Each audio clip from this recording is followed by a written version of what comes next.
Doctor അനീഷയിലേക്കാണ്. Aneesha, ഇപ്പോൾ ഷുക്കൂർ വക്കീൽ പറഞ്ഞ് നിർത്തിയിടത്ത് നിന്ന് തന്നെ താങ്കളിലേക്ക് വന്നാൽ, ഈ ഒരു വിധിയിലൂടെ കുറ്റവാളിയായി ഇപ്പോൾ വധശിക്ഷ വിധിക്കപ്പെട്ട ഗ്രീഷ്മയുടെ ക്രിമിനൽ മനോഭാവം എന്നുള്ളത് ആ വിധിയിലൂടെ ഒരു പൊതുസമൂഹത്തിനാകെ മുമ്പിൽ അനാവരണം ചെയ്യപ്പെട്ടോ, പൊതുസമൂഹത്തിന് ബോധ്യപ്പെടുന്ന വിധത്തിലേക്ക് വളരെ സൂക്ഷ്മമായി, വളരെ സിസ്റ്റമാറ്റിക്കായി, വളരെ വ്യക്തതയോടെ ഒരു ജഡ്ജ്മെൻറ്റ് എന്ന് പറയാവുന്ന നിലയിലാണോ ഡോക്ടർ അനീഷ അതിനെ കാണുന്നത്?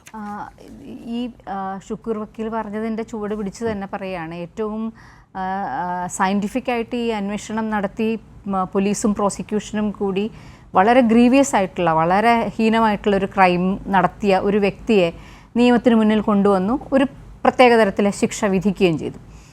അപ്പോൾ തീർച്ചയായിട്ടും ഒരു കുറ്റം ചെയ്തു കഴിഞ്ഞാൽ സ്വാഭാവികമായിട്ടും അതിന് ശിക്ഷയുണ്ടാവും. ഇപ്പോൾ നമ്മൾ സമൂഹത്തിൽ ഇപ്പോൾ ശരിക്കും ഈ ഒരു കേസ് വിധി പറയുന്നതിന് 2 ദിവസം മുമ്പ് തന്നെ ശരിക്കും ഇപ്പോൾ നമ്മൾ സമൂഹത്തിൻ്റെ ഒരു വ്യവച്ഛേദം കാണുന്നത് നമ്മൾ സോഷ്യൽ മീഡിയയിലാണ്.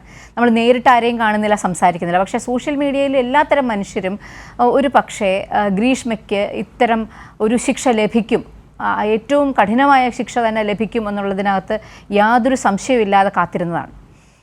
അപ്പോൾ കാത്തിരിക്കുന്നതിൽ ജെൻഡർ വ്യത്യാസമില്ല, മനുഷ്യരെല്ലാവരും കാത്തിരിക്കുകയാണ്. എല്ലാവരും ഒരു പാവം യുവാവ്, വളരെ സ്നേഹസമ്പന്നനായ ഒരു യുവാവ്, അവൻ മരിക്കുന്ന സമയം വരെയും അവൻ്റെ കാമുകിയെ വഞ്ചിക്കുന്നില്ല എന്നൊക്കെയുള്ള വളരെ സത്യസന്ധമായി അവനത് ചെയ്തു, അവൻ വഞ്ചിച്ചിട്ടില്ല. പക്ഷേ അത്തരത്തിലുള്ള ഒരു മനോഭാവത്തോടു കൂടി ഒരു ഭീകരമായിട്ടുള്ള പറഞ്ഞത് പ്രധാനമാണ്. കാരണം ആ മരണമൊഴിയിൽ 11 ദിവസമാണ് ആശുപത്രിയിൽ ജലപാനം പോലുമില്ലാതെ തുള്ളി വെള്ളം ഇറക്കാൻ കഴിയാതെ ഷാരോൺ ആശുപത്രിയിൽ കിടന്നത്. ഏറ്റവും ഒടുവിൽ ആന്തരിക അവയവങ്ങളൊക്കെ അഴുകിയ നിലയിൽ പോലുമായിരുന്നു. അപ്പോൾ കൊടുക്കുന്ന മരണമൊഴിയിൽ പോലും ആ വീട്ടിൽ വെച്ച് കഷായം കുടിച്ചു എന്ന് പറയുന്നതല്ലാതെ മറ്റേതെങ്കിലും തരത്തിൽ അവരെ സംശയിക്കുന്നതായി, ഗ്രീഷ്മയെ സംശയിക്കുന്നതായി ആ മൊഴിയിൽ ഉണ്ടായിരുന്നില്ല എന്നുകൂടിയുണ്ട് നമ്മുടെ മുമ്പിൽ. അപ്പോൾ സ്വാഭാവികമായും ഒരു 40-45 വയസ്സ് പ്രായമുള്ള, 45-50 വയസ്സ് പ്രായമുള്ളവർക്കൊക്കെ ഷാരോണിൻ്റെ അമ്മയുടെ ഒരു മാനസികാവസ്ഥയായിരിക്കും. എല്ലാവരും അവൾക്ക് ആ ശിക്ഷ കിട്ടിയത് വളരെ നന്നായി, ഇങ്ങനെ തന്നെയാണോ വേണ്ടത്, ഇത്രയും ക്രൂരത കാണിക്കാൻ പാടുണ്ടോ എന്നുള്ളൊരു മനോഭാവത്തിലാണ്. തീർച്ചയായിട്ടും നിയമവ്യവസ്ഥയെ നമ്മൾ അംഗീകരിക്കുന്നുണ്ട്. ശിക്ഷ നടപ്പിലാക്കാനായിട്ട് നിയമവ്യവസ്ഥയ്ക്ക് അവകാശമുണ്ട്. വളരെ നല്ല ഒരു അന്വേഷണവും നടന്നിട്ടുണ്ട്. പക്ഷേ ഇതിൻ്റെ കൂടെ തന്നെ ഒരു പ്രത്യേക കാര്യം പെട്ടെന്ന് നമ്മുടെ മനസ്സിലേക്ക് വരികയാണ്. ഒരു വളരെ ഹീനമായ ഒരു കൃത്യം നിർവഹിക്കപ്പെട്ട് ഒരു പുരുഷൻ മരിച്ചു. അതുപോലെ തന്നെ നമ്മൾ ഇപ്പോൾ ബംഗാളിൽ ഈ ഇന്ന് തന്നെ ഒരു വിധി വന്നിട്ടുണ്ട്.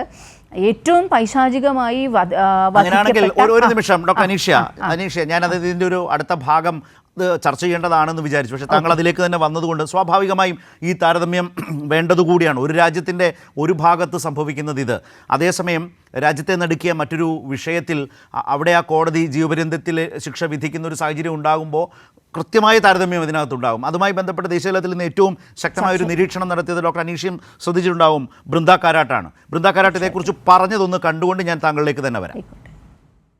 It's a very strange and unsatisfactory judgment on 2 grounds.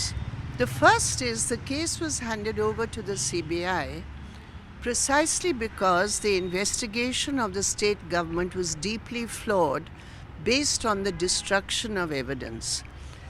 In Kerala, at this very time, a young woman has been sentenced to death by a Kerala court because she is found guilty of poisoning her boyfriend. So in one part of the country, a woman is sentenced to death for poisoning. That is considered the rarest of the rare. And here in Kolkata, where a girl was raped and murdered, the court does not consider this the rarest of the rare. So what are we doing? Doctor Aneesha, ഇത് ഈ രൂപത്തിൽ വളരെ ശക്തമായൊരു താരതമ്യം ഉണ്ടാവുക സ്വാഭാവികമല്ലേ? ഇവിടെ ഇപ്പം ഞാൻ ഉൾപ്പെടെയുള്ള സ്ത്രീകൾ ഗ്രീഷ്മ ചെയ്ത കൊലപാതകത്തിനെ വളരെയധികം വേദനയോടുകൂടിയും അമർഷത്തോടുകൂടിയുമാണ് നോക്കിക്കാണുന്നത്. അതിനകത്തുള്ളൊരു പൈശാചികതയാണ്. എങ്ങനെയാണ് അത് പ്ലാൻ ചെയ്തിരിക്കുന്നത്, എങ്ങനെ എക്സിക്യൂട്ട് ചെയ്തിരിക്കുന്നു എന്നുള്ളത് നമുക്ക് ചിന്തിക്കാനേ പറ്റുന്നില്ല. ഇനി നമ്മൾ പതുക്കെ ഈ ഒരു വിധിയുടെ യാഥാർത്ഥ്യത്തിലേക്ക് തിരിച്ചു വന്നു കഴിഞ്ഞാൽ നമ്മൾ ചിന്തിക്കേണ്ട ഒരു കാര്യം, ഇവിടെ ഇത്തരത്തിലുള്ള ഒരു റെയറസ്റ്റ് ഓഫ് ദ റെയർ എന്നൊരു അസസ്മെൻറ്റ് വരാൻ കാരണം ഇത് ഒരു സ്ത്രീ ചെയ്തതായതുകൊണ്ടാണോ? തീർച്ചയായിട്ടും നമ്മുടെ ഒരു പാട്രിയാർക്കൽ പൊതുബോധത്തിൽ നമ്മൾ ഇതിനു മുമ്പ് തന്നെ ഉത്തരയുടെ കേസിൽ പാമ്പിനെ കൊണ്ട് കടിപ്പിച്ച് കൊന്ന കേസൊക്കെ നമ്മൾ ഇതേ മീഡിയ റൂമിലിരുന്ന് നമ്മൾ ചർച്ച ചെയ്തിട്ടുള്ള ആൾക്കാരാണ്. അപ്പോൾ അവിടെ നമ്മൾ ഒരു ഗ്രീവിയസ് ആയിട്ടുള്ള ഒരു ക്രൈം എന്ന നിലയിൽ നമ്മൾ അതിനെ മാർക്ക് ചെയ്യുമ്പോൾ നമ്മൾ കുറ്റവാളിയുടെ ജെൻഡറിനെ കുറിച്ചുള്ള നമ്മുടെ പൊതുബോധത്തിനകത്ത് വന്ന വിള്ളലിനെ ഭയത്തോടു കൂടി നേരിടുന്നതാണോ എന്ന് നമ്മൾ ചിന്തിക്കേണ്ടിയിരിക്കുന്നു. തീർച്ചയായിട്ടും ഈ ക്രൈം വളരെ ഗ്രീവിയസ് ആണ്. പക്ഷേ ഇതേപോലെ സമാനമായി ഒരു ക്രൈം ഒരു സ്ത്രീ ചെയ്യാൻ സാധ്യതയില്ല എന്ന നമ്മളുടെ ഒരു പൊതുബോധത്തിൽ നിന്ന്, ഒരു പാട്രിയാർക്കൽ പൊതുബോധത്തിൽ നിന്നാണ് നമുക്ക് ഇത്രമാത്രം നടുക്കമുണ്ടാവുന്നത്.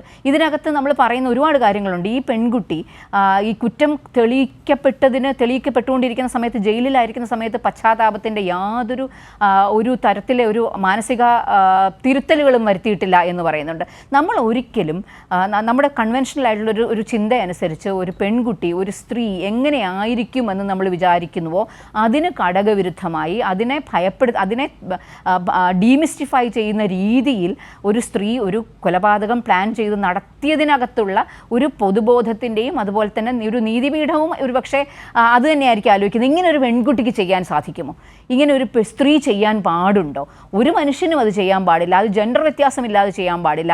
ഏത് ജെൻഡറിൽപ്പെട്ട വ്യക്തി ചെയ്തു കഴിഞ്ഞാലും അവർക്ക് ഒരു തരത്തിലെ പ്രിവിലേജും കിട്ടാൻ പാടില്ല. നമ്മൾ ഓരോ തവണയും ആ കുട്ടികൾ ഒരുമിച്ചിരിക്കുന്ന ഫോട്ടോഗ്രാഫ്സ് കാണുന്ന സമയത്തൊക്കെ നമുക്ക് ഏറ്റവും കൂടുതൽ ഭീതിയും സങ്കടവും, എങ്ങനെയാണ് ഒരു മനുഷ്യൻ സ്നേഹിക്കുന്ന മറ്റൊരു മനുഷ്യനെ ഇങ്ങനെ കൊല്ലുന്നത്, ഈ ഒരു പെൺകുട്ടി ഇങ്ങനെ ചെയ്യുന്നതെന്ന് ആവർത്തിച്ച് ആലോചിക്കുമ്പോൾ സമാനമായി ഇതുപോലെയുള്ള മറ്റു കേസുകൾ ഉണ്ടായിട്ടില്ലേ എന്നും, ഒരു പക്ഷേ വധശിക്ഷ എന്ന് പറയുന്നത് ഒരു പരിഷ്കൃത സമൂഹം റീകൺസിഡർ ചെയ്തുകൊണ്ടിരിക്കുന്ന ഒരു ഒരു ഒരു ഒരു ശിക്ഷാ നടപടിയാണ്. പല കോണ്ടെക്സ്റ്റുകളിലും പല രാജ്യങ്ങളും റീകൺസിഡർ ചെയ്തുകൊണ്ടിരിക്കുന്ന ഒരു ശിക്ഷാവിധിയാണ്.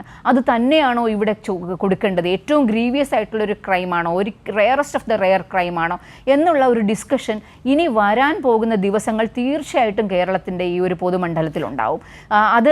അനീഷ പറഞ്ഞതിൽ ഒരു കാര്യം, ഇന്ന് കോടതി പറഞ്ഞത് ഇത്തരം കേസുകളിൽ പരമാവധി ശിക്ഷ നൽകരുത് എന്ന് നിയമമില്ല. ഒന്ന്, അപ്പോഴും പറയുന്നൊരു കാര്യം, ഇതൊരു ഹീനമായ കുറ്റകൃത്യമാണ് എന്നുള്ള കാര്യത്തിൽ രണ്ടു പക്ഷമില്ല. പക്ഷേ പ്രതി സ്ത്രീ ആയതുകൊണ്ട് ഒരു വധശിക്ഷയിലേക്ക് വരെ പോയി എന്ന് ഒരു തോന്നൽ, എന്നൊരു നിരീക്ഷണം, ഒരു കാഴ്ചപ്പാട് അല്ലെങ്കിൽ ഒരു പ്രശ്നം ഇതിൽ അവതരിപ്പിക്കുന്നുണ്ട്. വധശിക്ഷയിലേക്ക് പോയി എന്നുള്ളതല്ല, ഈ പൊതുബോധത്തിൽ ഇത്രമാത്രം നിലവിളികൾ ഉണ്ടാവുന്നത് ഒരു പെൺകുട്ടി ആയതുകൊണ്ടാണ്. കാരണം ഇതും ഇതുപോലെ തന്നെയുള്ള സമാനമായ, അല്ലെങ്കിൽ ഒരു പക്ഷേ ഇതിന് തൊട്ട് താഴത്തെ പടിയിൽ നിൽക്കുന്ന എത്രയോ കൗണ്ടറായിട്ടുള്ള സിറ്റുവേഷൻസിൽ നമ്മൾ ഇത്രമാത്രം കരഞ്ഞിട്ടില്ല. കാരണം അത് നമ്മൾ ശരിയാണ്, അങ്ങനെ സംഭവിക്കാൻ സാധ്യതയുണ്ട്, അങ്ങനെ ഒരുപാട് മരണങ്ങൾ നടന്നിട്ടുണ്ട്, അതുകൊണ്ട് അത് റെയർ അല്ല. പക്ഷെ ഒരു പെൺകുട്ടി അത് ചെയ്തു കഴിഞ്ഞാൽ, കൊൽക്കത്തയിലെ ആർജിക്കർ ആശുപത്രിയിലെ സംഭവത്തിലും ഈ ഒരു പ്രശ്നം ഉണ്ടായിട്ടുണ്ടെന്നാണോ കരുതുന്നത്? ഭീകരമായിട്ടാണ്. അവിടെ നമ്മൾ കേരളം പോലെ ഇത്രയും നീതിയുക്തമായി കാര്യങ്ങൾ ചെയ്യുന്ന മറ്റൊരു സംസ്ഥാനമില്ല.